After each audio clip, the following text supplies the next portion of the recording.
Life can be messy, Life can be unpredictable, but a whole lot of love. and a little wine makes it all work. This is Love and Jesus Juice.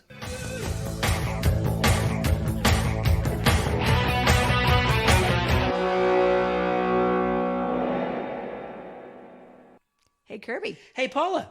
what are we drinking tonight? Wait, I just want to acknowledge that I'm the one that said that Yes, this you're time. the one that said that. It's been a while since Yeah. you've been the one that Yeah. said it. Okay, go ahead now. And we have something very unique I and love very this. special. Okay, let's do it. We have a recommendation from a listener and a gift from a listener. Yes, who not only provided the wine, but they had us over for pizza too, Yeah. which Which, was if you live awesome. in California, you're welcome to buy us plane tickets and invite us over for dinner.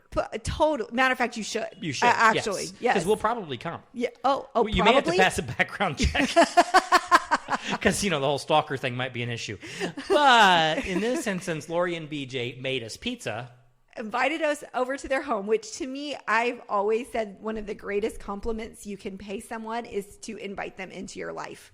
Because I feel like as a society, we don't do that very much. We talk about it, but we don't actually do it. Right. And so when they reached out to us and said that BJ makes this phenomenal pizza. And it was phenomenal. Yeah, and I thought, oh, that's nice. They make good pizza. I mean, We make good pizza, Yeah, with well, bubbly pretty- crust and some stuff on top of it. No, they were serious. Yeah, he really does make amazing, Like amazing pizza oven pizza. Oh my gosh, so amazing. Very good. Yeah.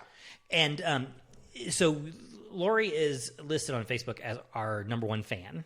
Oh, she is. Oh, I didn't know So the that. gauntlet is down for everybody listening to this. If Okay. you want to be our number one fan, Yeah. you must invite us to dinner or recommend or send us some wine. There we go. And whether Facebook says you're our number one fan or not, we might make you our number one fan. Okay, there we go. So she has bought for us, this is where it gets real interesting, Yeah. a bottle of wine from Aldi.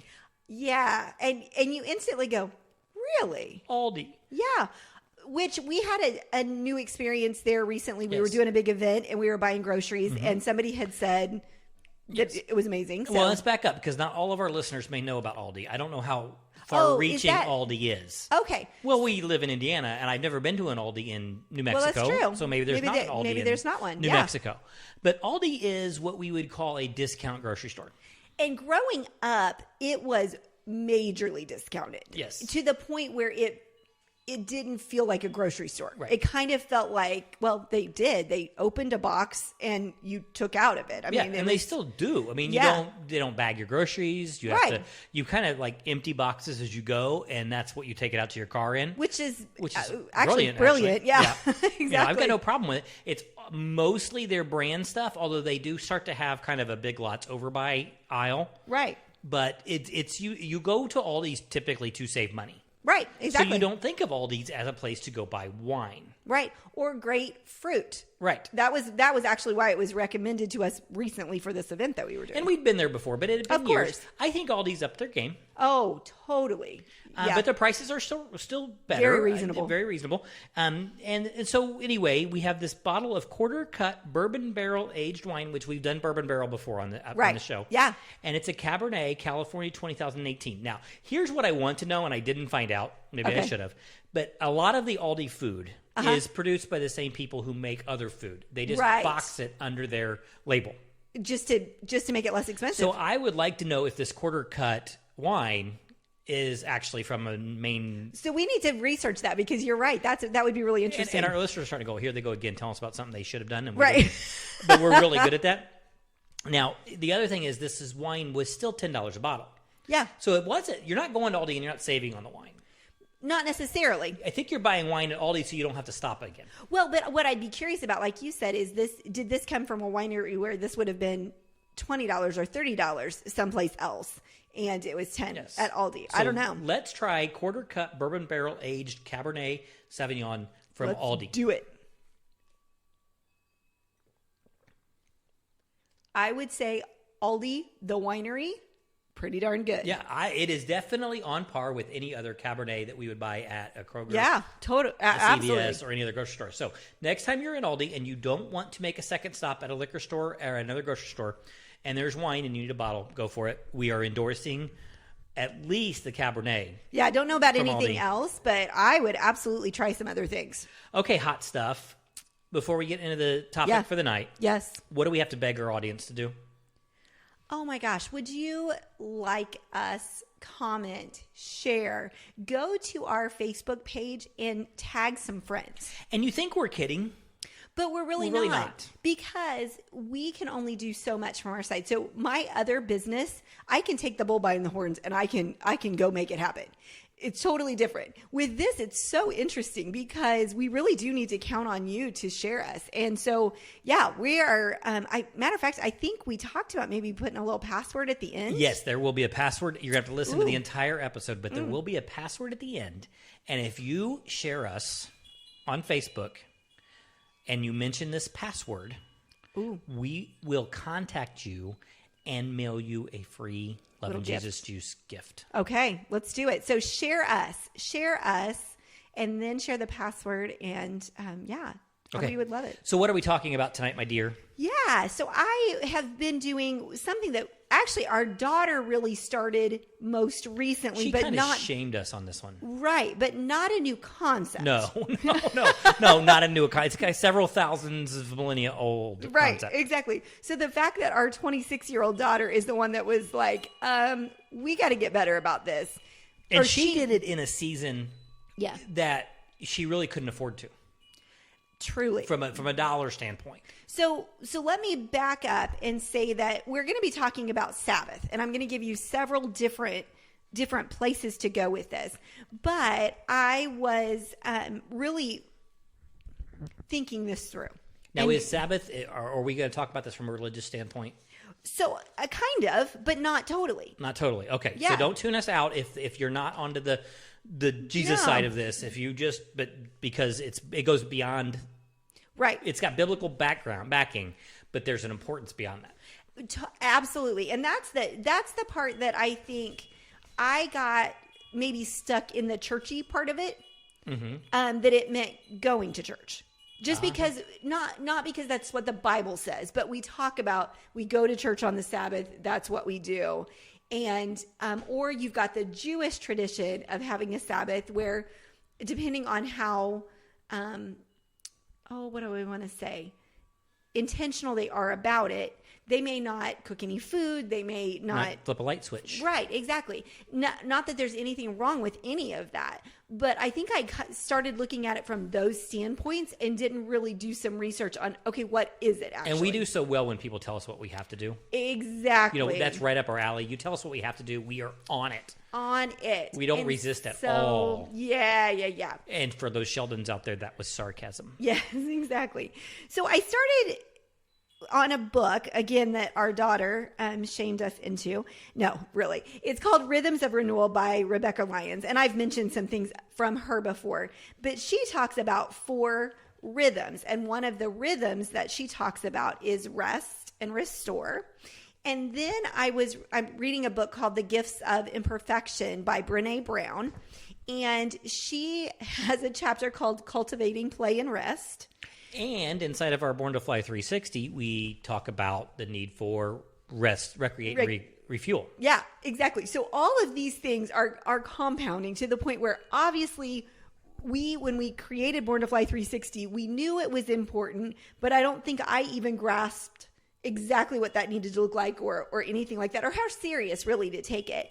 And even more than that, if I wasn't doing it, why I wasn't doing it. Mm-hmm. Right? Right. So we were raised by workaholics. Can we agree?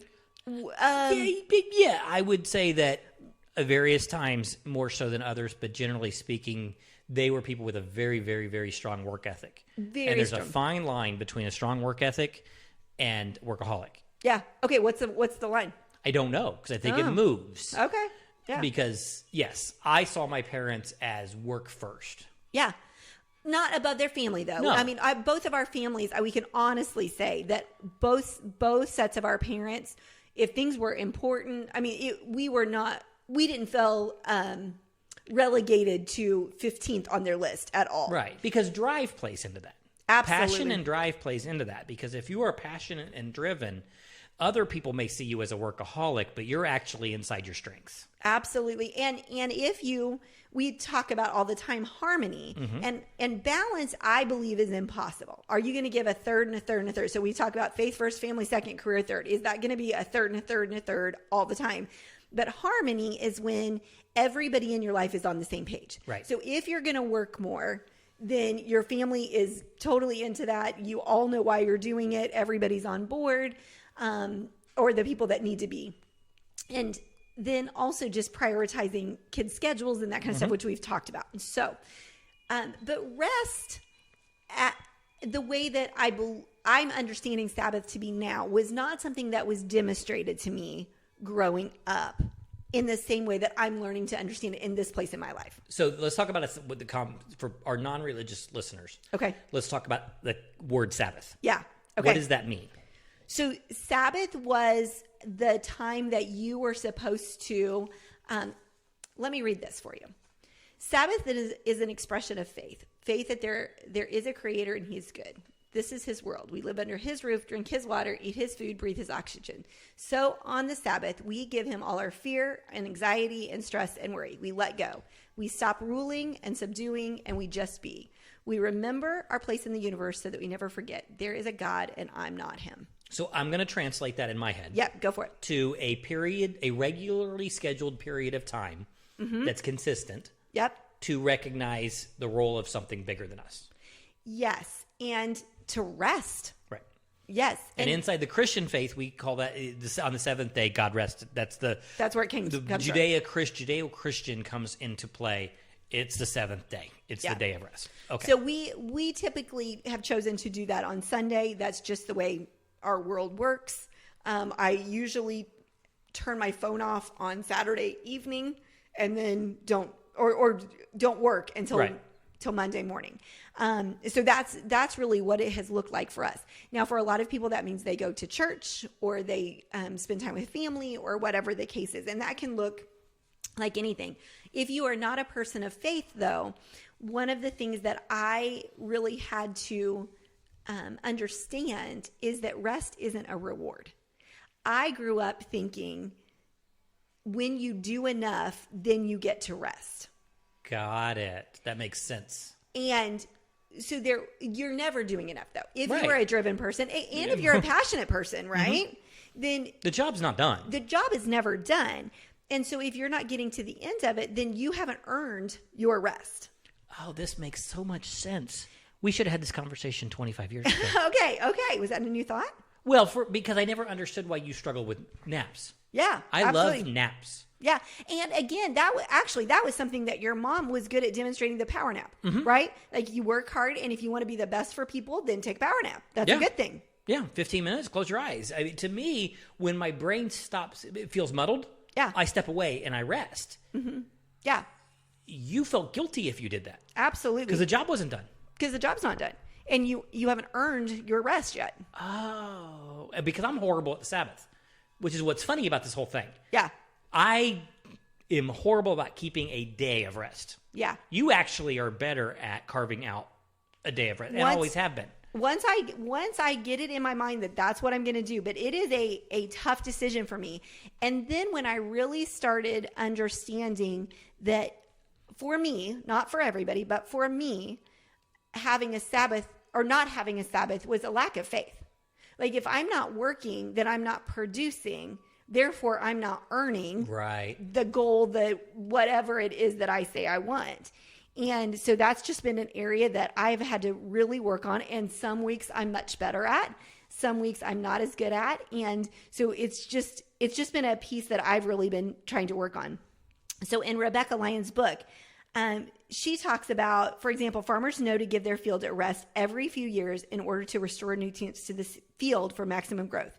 When they allow a field to lay fallow for 1 year, the following 6 years produce abundantly more than if they tried to keep the field productive that 7th year. When we intentionally Sabbath, stop striving so much, we create space for healing, wholeness, and refreshment. It's a truth built into the design of all things. And I love that idea that it's not earned, but it's expected. It's required, really, for you to be your best in every way. And even we talk about Jesus said, even the birds don't worry because they know that the food's going to be there, right? Mm-hmm. And if we look at nature and look how things just are created. Well, you can look at the rejuvenation process after a forest fire. And one of our friends lost their home in a forest fire. And so she's been sending us pictures off and on of new things blooming up after the forest fire. Right. And it is phenomenal, but it's part of the growth. It's part of how things... we have to give it time. Yeah. Or else we exhaust the resources. Absolutely. Absolutely. And so I think it's just looking at it from a different standpoint. And I don't know if that's normal that people think rest is a reward. So does this mean that on the Sabbath we have to lay perfectly still? I think the Sabbath is what you need it to be, but when I think of it, for me, the word striving, what am I striving for? So we like to do woodworking projects out in the thing. Which would be work under somebody else's category. Right. But for us, it's hobby. It's fun. It's not striving for anything. It's enjoyment. I love to read. For some people, that might be work for them in some form, studying something. And so even today, I need to work on something for an event in a couple of weeks. And I thought, but if I'm doing that, then I'm not resting. Right. And so I think for some people, I have a friend who was talking about she likes to meal plan on Sundays, but she loves to cook. That's her relaxing time. It's refueling for her to be in the kitchen. So I think I personally don't think that there's a right and wrong answer. I think it's the focus and what it is for you. And are you giving him your fear, anxiety, and stress and worry? We let it go. We stop ruling and subduing, and we just be. We remember our place in the universe. Is that what you're doing? We had a pastor one time who argued, or argued maybe a harsh word, who used the differentiation that working for wages. Yes. And based upon your what described there, that kind of leads towards that. But I don't think it even, for example, I have a client today who was happening to do something with a product I sold them today, but they were having challenges. And so in this world where the texts come in real time, I was getting the results of their challenges. Now, under a pure Sabbath window, I would put the phone away. But the stress of dealing with the problem tomorrow when their crisis has now gotten bigger versus a couple of responses today, actually for me, manages my fuel. So how did that fit in there? I think it's a faith situation. Is it because you think that you need to handle it today or it's going to get bigger? In which case, to me, that means that that's not putting faith first. It's dealing with the crisis instead of saying they'll figure it out or I'll fix it tomorrow. Because when we didn't have technology, you wouldn't have known. They would have left a message at the office and you would have dealt with it. And so the fact that whether they think you're supposed to respond or not is really, I think you have to decide that. Okay. Well, I thought my victory was that I didn't deal with it when I got the first text while we were still at the state park with our granddaughter. And I said, okay, I'm still going to enjoy this. Yeah. Well, and I don't think there is a right answer, but I do think for me, there was a time that I did the same thing. And then I get my anxiety level, not anxiety is probably not the right word. My stress level goes up when I deal with something. And so if I just say, I'm not doing that today, I'm not looking at my emails today, I'm not looking at my texts, I'm not responding to any of that today, you know what? People will figure it out or they won't. And if they get that angry or I lose that business, then that's just part of it. That's not my goal by any form of the imagination, but I am not a 24/7 business. I can absolutely see that and get that. And so I just have to shut that door. So in one of the things that Brene Brown talked about, and so this was just kind of another take on that. And again, I feel like my goal with this podcast is to put this information out there, not to give you rules, because I don't think that I don't think that there are black and white rules to this. We haven't even made black and white rules for ourselves. Right. And so I'm doing my best. I'm learning as I'm going. I'm doing some things better. I'm doing some things worse. if we're going to make black and white rules, then how does a pastor preach on Sunday? That's their job. And so Sundays, I mean, there's, you know what I'm saying? Like there's all sorts of ways that just can go in a whole different direction a lot of times. But so she says she and her husband, Brene Brown, we answered the question, when things are going really well in our family, what does it look like? When things are going really well in our family, what does it look like? And she said the answers included sleep, working out, healthy food, cooking. So just thinking at the time when things are flowing in your family, what are you doing well? Right. And I think that is something that would be really fun for us to do, just you and I, because there are definitely things that we do better. Some of, and there have been times where we've chosen to do, and I would say that's something we work on a pretty regular basis. Right. To ask ourselves that question. But they said these were or are our ingredients for joy and meaning. Okay. So that's their, like, a sense of control of their money, meaningful work that doesn't consume us, all of those. That's what they said. Then we looked at the dream list that we started making a couple years ago. Everything on this list was an accomplishment or an acquisition. They required that we make more money and spend more money. When we compared our dream list to our joy and meaning list, we realized that by merely letting go of the list of things we want to accomplish and acquire, we would be actually living our dream, not striving to make it happen in the future, but living it right now. The things we're working toward did nothing in terms of making our life fuller. Now, again, I don't know that that's true for everybody, and I don't know that the things that would be on our list, we would eliminate all of them. Right. But I think that is a way to say, and what we say to when we're coaching people is does the goal need to change or does the activity need to change? And I think that's true of creating those lists. But when you look at it, is Sabbath an important part of that? And is there any way for us to know that by looking at the way you're living your life? Mm-hmm. Is God an important part if that's your faith basis? So I just think it's an interesting conversation about Sabbath and what that needs to look like. And I really like the concept of rejuvenation. Yeah. Because I think we all get rejuvenated in different ways. Exactly. And understanding that. Like, for example, we are recording this podcast for a drop later this week on a Sunday. Yeah. Which would be considered our Sabbath. But we enjoy it. This is fun for us. This is not work for us. We do a lot of trainings and a lot of things. But for us to take things that we're experiencing and share them is in both of our gift set and both of our strength set. And so, yeah, this is fun to us. So from what I'm translating you saying is not necessarily having a fixed rule of it has to look like this, but saying you need to set aside a regularly scheduled, consistent time period where the things you do that day are based upon rejuvenation. And yeah, filling your cup. How are you going to fill your cup? Because it goes back to that concept of if you're in an airplane and the oxygen masks fall down, put yours on first before you help somebody else. The same is true of rejuvenation. You're not going to have anything to give if you just keep going and going and going and going. And if you're working to earn rest. Exactly. You're never going to get there. You're never going to get there because there's always going to be something else to do. And avoiding burnout is a biblical Absolutely. mandate. Yeah. And recreate and refuel or rejuvenate or whichever way you want to put it. Whatever word. Yeah. The Sabbath or whatever. It's a biblical mandate to provide that self-care. Your yard has to go dormant during a drought so that it can be green when the rain comes. The trees lose their leaves in the fall so that they can come back stronger. We planted some new trees in our yards over the last 4 or 5 years that we've lived here. And it is that time that they go dormant that they get the strongest. One of the real kind of it doesn't make sense because certainly not according to the big box stores that sell all the trees in the spring.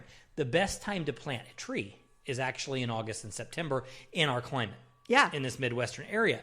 Because when you plant it in September, you traumatize it at the end of its growth cycle so that it can begin to root and take strength during its dormancy so that it can be strong and ready to explode in the spring. When it gets the water and the nutrients and whatever, you're actually taking care of that so it has all winter to reclaim what it needs from that experience of going from bucket to ground. Yeah. And so we need to understand that our bodies work just like nature. Yeah. absolutely. Absolutely. So one of the things that we have a planner that goes with our Born to Fly 360. And one of the things that our daughter really helped create or created actually, was a priority list and making, okay, so what are your top 3 priorities for a month, let's say? Now list all of the things that you have said yes to already, all your commitments, and how many of those don't line up with your priorities. And the reason I'm bringing that up is because I believe that if we get clearer about that, the Sabbath or the rest becomes easier because our plate is not overfull as easily as it is normally. Often we let other people make choices about how we spend our time. Therefore, we get very, very stretched because we overcommit. And so are you willing to say no to something, to take something off your list and find that rest time to refuel? Because I promise you from experience that as challenging as that may be for some of us, you will be better for it and you will serve the people in your life better for it. I agree. Okay, good. There you go. Find a Sabbath. I'd love to hear your thoughts on this because I think it's such an interesting conversation. And like I said, one that I've really been working through for quite a while.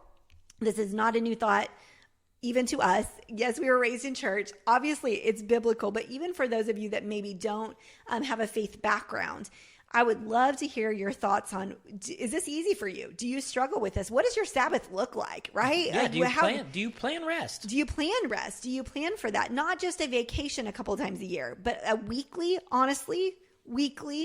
break rest time to refuel that, not that you're earning, but you do it at the beginning of the week to set if you think about that, the calendar, you set your week up, not at the end of the week, but you set your week up for success by doing it at the beginning. So if you want a free gift from Love and Jesus Juice, the podcast, all you have to do is be part of the conversation and hashtag, you ready for it? Hashtag Aldi Wine Works For Me. Aldi Wine works for me. So I love it. Join the conversation. Tell us what your Sabbath looks like. Tell us what you do for rest. Give us suggestions. Figure out, hey, admit it. I mean, go out there in public and say, this is something you got to get better. I don't care. Join the conversation any way you want to join the conversation. Tag a favorite person that they should listen to us, and hashtag Aldi Wine works for me. Aldi Wine works for me. And we will send you a free Love and Jesus Juice gift. All right. Have a great week, everybody.